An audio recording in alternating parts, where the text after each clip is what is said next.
তো investigation officer না, এখানে একজন আইও থাকেন, যিনি ইনভেস্টিগেশন অফিসার, যার সিগনেচারে একটি 164 একটা প্রতিবেদন বা জমা হবে কোর্টে, সেই ব্যক্তি হচ্ছে সঠিক ব্যক্তি, সে এটা বিষয়ে মন্তব্য করতে পারবে। কিন্তু সমস্যাটা হয়ে গেছে কোথায়?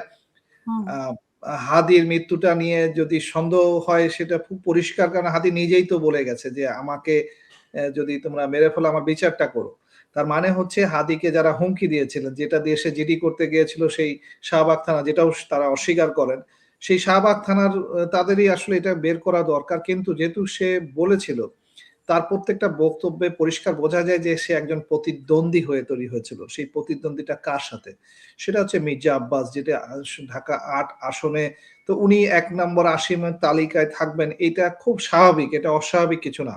এবং উনি বিএনপি করেন যেহেতু, সেহেতু বোঝা যাচ্ছে যে বিএনপির একটা প্রচ্ছন্ন তার প্রতি এই যে সমর্থন, এটাও রয়ে গেছে। This is number 1। আর নাম্বার 2 হচ্ছে হাদি সবচেয়ে বেশি রুক্ষভাবে বলেন, আর যেভাবে বলেন, কটাক্ষ করে বলেন, যে প্রশ্নগুলো তুলতে পেরেছিল, যে প্রশ্নগুলো আমিও একই সময়ে তুলি, যে কারণে আমারও দেশ ছাড়তে হয়েছে, সেই প্রশ্নগুলো আসলে বেসিক্যালি ৫ই আগস্ট থেকে ৮ই আগস্টের ঘটনাটা, আমি এই অংশটুকু খুব জোরালোভাবে ধরি। যে ৫ থেকে ৮ তারিখ পর্যন্ত যে সরকার চালিয়েছিলেন, এই সরকারটার নাম হচ্ছেন জেনারেল ওয়াকারুজ্জামান। উনি ওয়াকার সাহেব এই সরকার গঠন করেছেন, তৈরি করেছেন একদম নিজে হাতে, এবং ওনার বসানো সবগুলো লোক প্রত্যেকটা জায়গায় আছে। যেমন ধরেন যদি আমরা এখন ইলেকশন ধরি, এই ইলেকশন কমিশনেও একজন কমিশনার আছেন, একজন ব্রিগেডিয়ার, যিনি ২০১৪-১৩ সালে ডিজিএফআই তে কাজ করেছেন। তার মানে উনি জেনারেল তারেক সিদ্দিকীর খুব কাছের লোক ছিলেন। তো ঐরকম একজন লোককে, যদি কন্ট্রোভার্সিয়াল লোককে আমরা ইলেকশন কমিশনার হিসেবে দেখতেও পারি, তার মানে হচ্ছে এটা খুব স্বাভাবিকভাবে বোঝা যাচ্ছে যে ৫ থেকে ৮ তারিখ ওনারা খুব সুন্দর করে রয়ের অ্যাডভাইস নিয়ে একদম গোছানোভাবে, পরিষ্কারভাবে এই সরকারকে কিভাবে সাজানো হবে, কিভাবে কন্ট্রোল করা হবে, কিভাবে ইলেকশন নিয়ে আসা হবে, এবং ইলেকশনে আওয়ামী লীগকে বাদ দিয়ে জাতীয় পার্টি বা বিএনপির মাধ্যমে হোক, যেভাবে হোক, তারা আবার যে ক্ষমতার একটা প্রচ্ছন্ন ক্ষমতায়ন অবস্থায় থাকবেন, সেই বিষয়গুলো তারা নিশ্চিত করেছেন একদম শুরুতেই। সেটা হচ্ছে ৫ থেকে ৮ই আগস্টের মধ্যে। তো সেই জায়গাটায় যিনি প্রশ্ন করতেন, যারা প্রশ্ন করতেন, তার মধ্যে অন্যতম হচ্ছেন শহীদ ওসমান হাদি। কারণ সে পরিষ্কারভাবে বলেছিলেন যে আমরা দিল্লির তাবেদারিটা আর নিব না। আমরা দিল্লির প্রেসক্রিপশনে যারা, যারা এটা ক্ষমতায় করছেন। এখন আপনি মনে করেন, একটু পুরো পিছনে যান। আপনার মনে আছে কিনা জেনারেল ওয়াকার একবার হঠাৎ করে ঘোষণা দিয়ে বললেন ফুল স্টপ। তার মানে বিডিআর এর কোনো বিচারার্চন হবে না। তখন আমরা খুব, যারা সংস্কারপন্থী, আমরা যারা সেনাবাহিনীতে সংস্কার চেয়েছি বা এই দেশের জন্য সংস্কার চেয়েছি, আমরা খুব সরব হলাম। আমরা এই বিষয় নিয়ে কথা বলতে চাইলাম, এবং আমাদের যারা, যারা কথা বলছেন সবাইকে তারা থামায় দেওয়ার জন্য যে কার্যক্রম, সবগুলো ইন্ডিভিজুয়াল কার্যক্রম। তার মধ্যে একজন অন্যতম ব্যক্তি হচ্ছে ব্রিগেডিয়ার জেনারেল হাসান নাসির। উনি এই বিষয় নিয়ে যথেষ্ট কথা বলতেন, উনাকে একদম সম্পূর্ণ থামায় দেওয়া হলো, উনাকে পিএনজি করা হলো।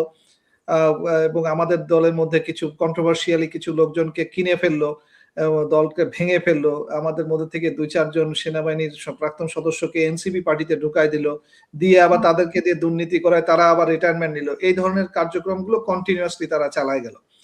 এরই ধারাবাহিকতায় হাদি থামে নাই। হাদি একদম পরিষ্কারভাবে বলেছিল, যদি ওয়াকার সাহেব এই সরকারকে সমর্থন না করেন এবং সরকারকে তার সংস্কারে বাধা দেন, তাহলে আমরা আবার আন্দোলন করব, এবং আমাদের আন্দোলনে এবারে প্রয়োজন বোধে আমরা সেনাবাহিনীর এক-একটি ইট খুলে নিয়ে আসবো যদি উনি কু করার চেষ্টা করেন।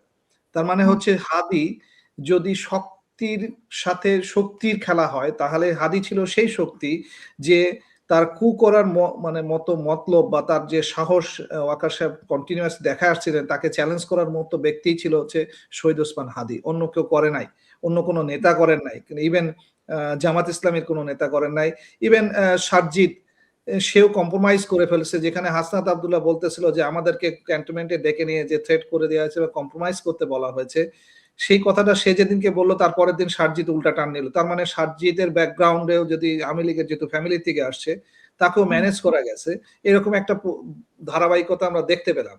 তো তার মানে হচ্ছে যে তাহলে মানে এই আন্দোলনের মধ্যে মুখ্য ভূমিকাতে যেহেতু হাদি রয়ে গেছিল, এবং হাদি তাদের থ্রেটটা তারা কোনোভাবে এটাকে দমিত করতে পারছিল, দিন দিন তার পপুলারিটি বাড়ছিল, এবং সে একদম প্রকাশ্যে বলে দিয়েছিল যে আমি ৩০০ জন আসনধারীর একজন হব সেই মুখোশোন্মত ব্যক্তি মহাদূষণের যে মধ্যে আমি যে সকলকে চ্যালেঞ্জ করব এবং সকলের সম্পদের বিবরণ আমি প্রকাশ করে দিব। প্রত্যেকটা যদি কেউ কারাপশন করে তার মানে হচ্ছে প্রত্যেক দলের প্রত্যেকটা লোক বুঝে গেল যে এ যদি বেঁচে থাকে, এ যদি সংসদে আসে তাহলে আমাদেরকেও তারা চ্যালেঞ্জ করবেই। তো চ্যালেঞ্জটা মেটানোর জন্য আমি মনে করি সকলে মিলেই একটা দলগতভাবে বুদ্ধি পরামর্শ করে তাকে এই দুনিয়ার থেকে নিয়ে যাওয়ার একটা কাজ জি। তারা করেছেন।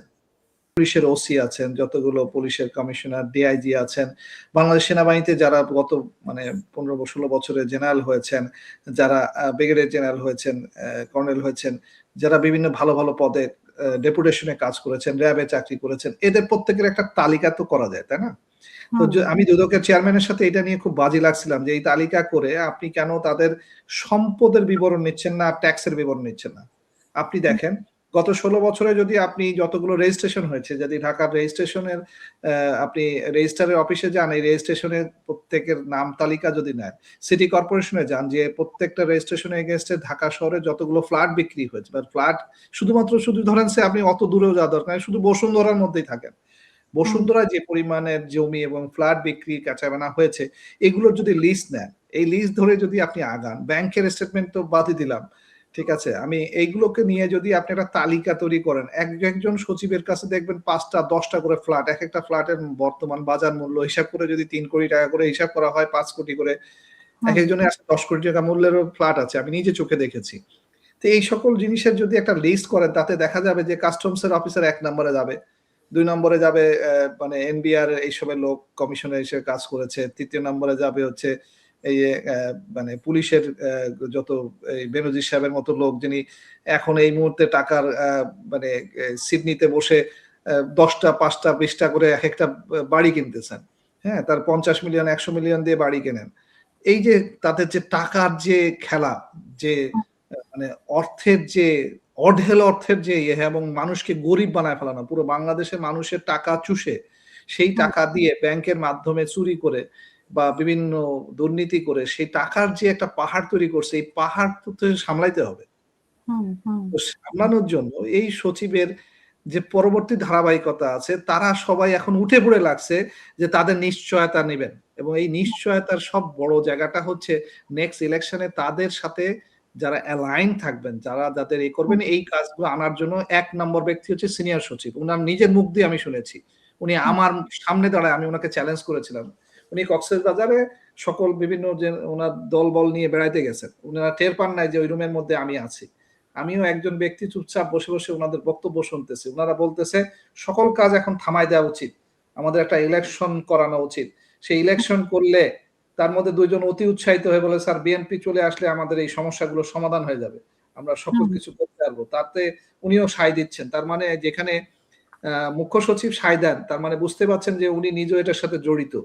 তো এই মুখ্য সচিবকে আমি তখন চ্যালেঞ্জ করে বললাম যে লাস্টে যে যখন উঠে যাচ্ছে তখন একজন অন্যান্য সচিব এই আমাদের পর্যটনের এক সচিব মহিলা উনি আমাকে চিনে ফেলছেন কারণ আমি পর্যটনের ব্যাপারেও খুব আন্দোলন করেছিলাম যে পর্যটন সংস্থাটাকে এই আওয়ামী লীগের এই লেসপন্সার মুক্ত টোয়াবকে স্বাধীন করতে হবে। এটার জন্য যেহেতু আমি খুব সরব ছিলাম তো উনি আমাকে চিনে ফেলছেন। উনি আমাকে বলছে, "আপনি এখানে কেন কি করেন?" তখন আমি আস্তে করে উঠে দাঁড়িয়ে বললাম যে, "আমরা যে রিটায়ার্ড মিলিটারি অফিসাররা আপনার প্রতি একটা চিঠি লিখেছি। সেই চিঠিটা আপনি কি জানেন?" আ মু মুখ্য সচিব সরাসরি অস্বীকার করলেন, "আমি এটা জানি না।" তাই আমি বললাম যে, "এটা তো অসম্ভব।" কারণ জাস্ট ১ সপ্তাহ আগেই আমরা কয়েকজন মিলে আমাদের প্রতিরক্ষা সচিবের সাথে দেখা করলাম। যে ১ম ধাক্কাটাই খেলাম যে প্রতিরক্ষা সচিবের চেয়ারের উপরে দেখি যে শেখ মুজিবের ছবিটা টাঙানো আছে। তার মানে বুঝে গেলাম যে ইনি অ্যালাইন লোক।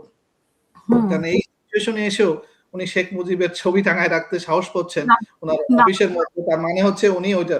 তারপরে পাশের থেকে আমার আরেকজন কলিগ, এক্স কলিগ উনি মেজর জালা উনি আমাকে বললেন যে, "মেহেদী, উনার ছেলেই তো হচ্ছে আর্মি হেডকোয়ার্টারে চাকরি করে।